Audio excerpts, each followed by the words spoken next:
وہ جو کہتے ہیں کہ ہم نے 25 سالوں میں کیا دیکھا، میں آپ سے کہتا ہوں اگر تعصب کی اینک اٹھا کر دیکھو، تعصب کی اینک اتار کے دیکھو تو تمہیں اپنے جیسا ایک مولوی نظر آئے گا، اور اس کی عزت اور عظمت دیکھو، اس کی بلندیوں کو دیکھو، اس کے عروج کو دیکھو۔ آج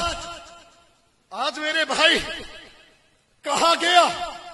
کہ کانفرنس کی سیکیورٹی کل عدم لوگ کریں گے، ہم اس کانفرنس میں نہیں جا سکتے۔ محترم قاضی صاحب،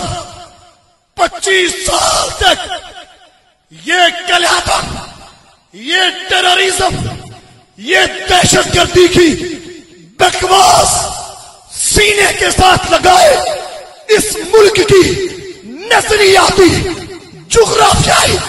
سرحدوں کے لیے کبھی ہم دہلی سے ٹکرائے، کبھی ہم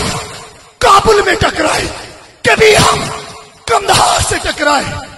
سب کچھ قربان کرنے کے بعد 7 مئی کو بہاولپور کے اندر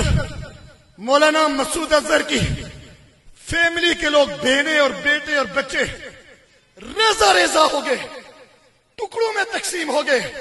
قیمہ بن گئے، اور آج آپ لوگ ہمیں کہتے ہیں کہ یہ کلادم ہے، ہم ان کے ساتھ کھڑا نہیں ہو سکتے، یہ کلادم ہے، ان کے ساتھ ہم کھڑا نہیں ہو سکتے۔ ان بونے لوگوں کو سمجھاؤ، کل تک شاید آپ کی طبیعت پہ گراں گزرے، لیکن مجھے کہنے دیجئے، کل تک ایک کمانڈو مکہ لہرا کے کہا کرتا تھا کہ پاکستان کے اندر مولانا مسعود اظہر سروائیو نہیں کرے گا، مولانا مسعود اظہر نہیں چلے گا۔ میرے تحریکی لوگوں، خوف اور ڈر کی بات نہیں ہے، مولانا کی تربیت،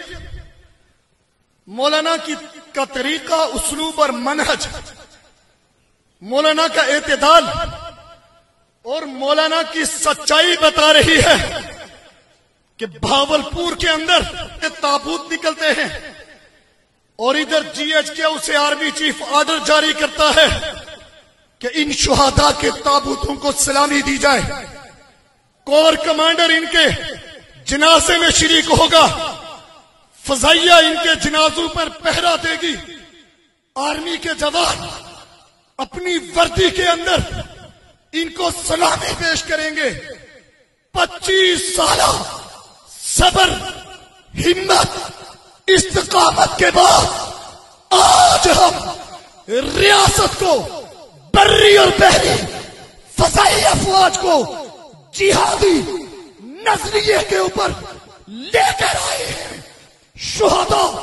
جیش محمد کے ہیں، انتقام لینے والی پاکستان کی فضائیہ ہے۔